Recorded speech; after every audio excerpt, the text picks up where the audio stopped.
On Netflix, I watched It Follows, an overrated piece of shit that is on streaming Netflix. This is a horror film, gossied up to look like a late 70s, possibly 80s production, given terrible synth score with a faux 80s sound that all too often has some kind of cutesy flute sound in it. So it's about this girl who wants to be a hoe, and she's running around, hooks up with this dude Hugh, and then he knocks her out with chloroform, and then chlorophyll, and then has her strapped to a wheelchair. Really went out of his way with this, and he's like, hey, here's the thing. This thing's coming after you. It came after me. I passed it on to you. Now you have to pass it on to somebody else. We gotta keep the chain going, or else it's gonna come back to us. And I tied you up so you'd see that this is real. And then this nude girl starts coming up to her, slowly walking. Says, hey, it walks. You can outrun it. It's slow, but it will catch up with you. Don't go anywhere. Doesn't have 2 exits. Good luck. Drops her back off at her house where her friends, played by the least convincing teenagers I've ever goddamn watched.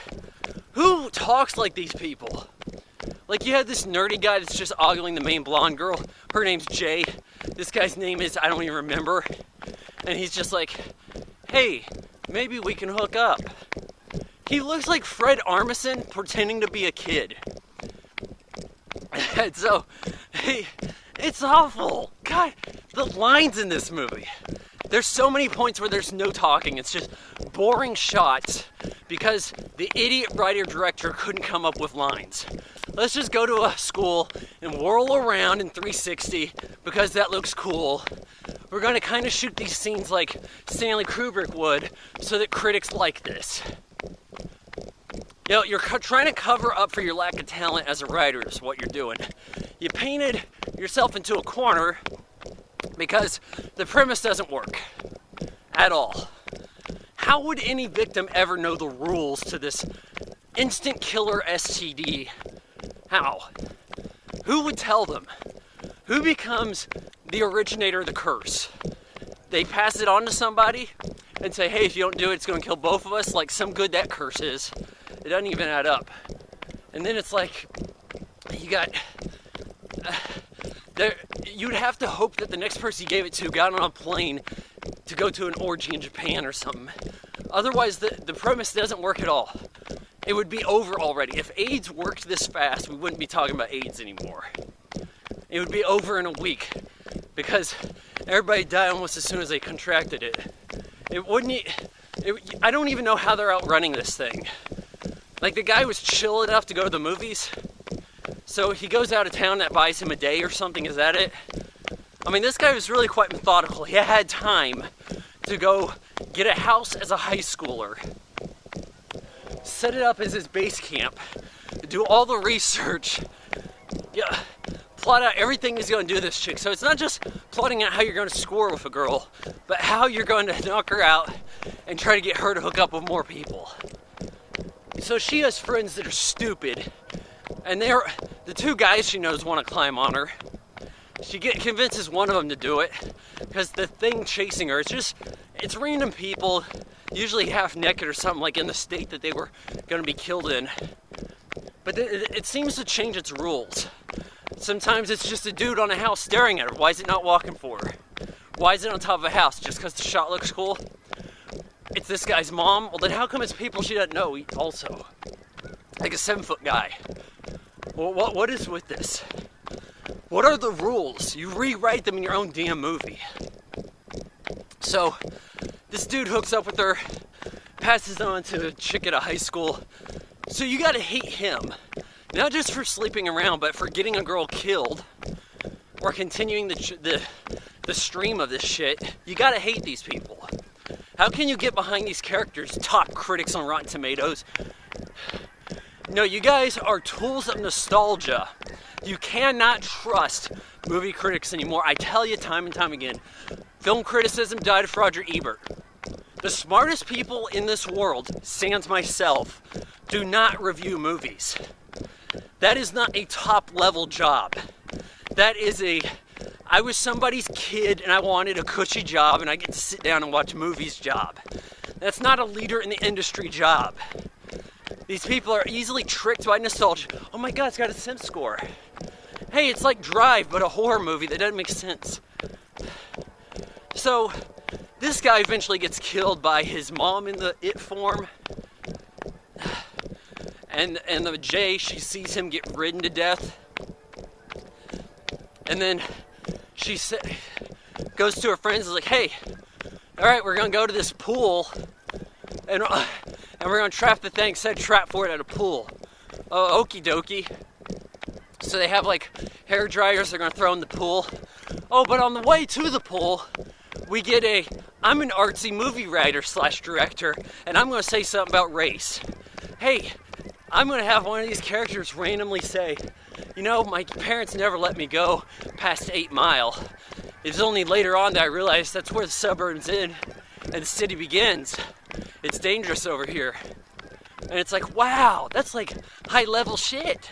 I'm so glad we got a preachy message in our horror movie. That's as out of place.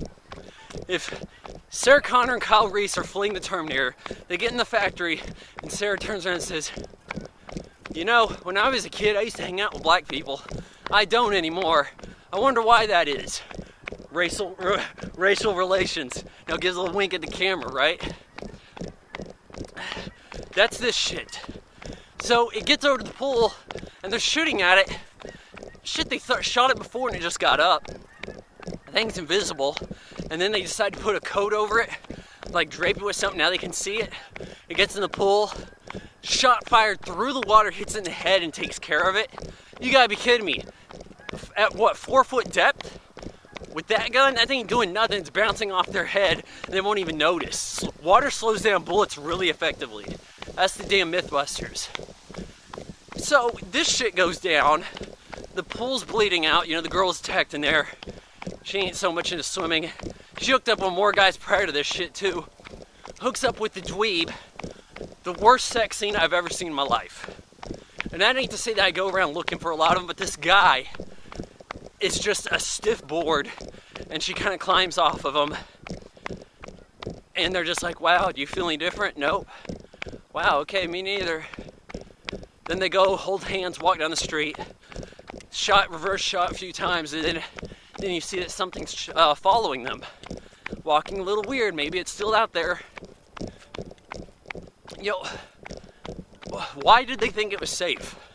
Why did they think the pool thing necessarily took care of it?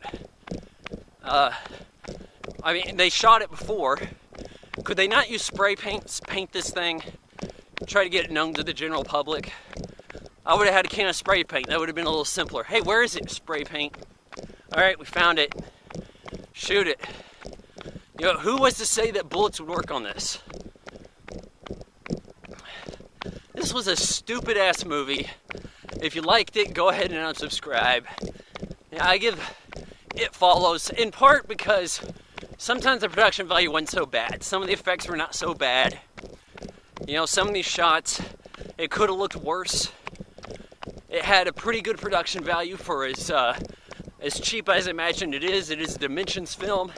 But hey, if it says Dimensions Films at the front, at least it looks like something that got in theaters, you know? I see a lot of shit that just VOD. It ain't Steven Seagal. So at times, yeah, the production value's there and it kind of fools you. But It Follows is at best a 1.5 out of 4 stars. Yeah, one more thing, I can't believe I didn't bring this up. I thought about this last night after watching the movie, but a better version of this is The Ring. Yes, I get that It Follows is trying to directly attack the trope in slasher films that the kids that put out get killed, and I get that, but at this point it's not a metaphor. It's not clever. It's so on the nose that there's nothing insightful about it. It's just who's setting up these rules. In The Ring, the scariest movie I've ever seen, I gotta do a video review of it at some point. The Ring is the shit. Now, spoilers, if you haven't seen The Ring, Naomi Watts discovers how to lift the curse. It's discovered through her, and the audience learns about it with her. The rules are not entirely set there. People are figuring this out, and that's how the urban legend spreads of sorts. The Ring is so much smarter. You copy the tape, you send it to somebody else, it spreads the message. Now the curse is lifted off you, somebody else needs to watch it, bring it to them. This curse is directly transferred like an STD. Why are the cops even involved? She said it was consensual sex, doesn't even make sense. So the cops, she gets the cops involved for like a rape case that isn't. And then you also have the fact that they had no idea how the rules work. The rules are constantly changing here, and you just have a bullshit "it still survived" ending. Yeah, so yeah. Also, there was a stupid jump scare. They go into the house, and like the girl pushes the wall over because that's what girls do, and it doesn't shock them. Give me a break. This movie was dumb. The Ring is much better, and it does. It's not trying to play that good girls aren't going to get killed and the bad ones, whatever shit. You know, check out The Ring instead. Way smarter.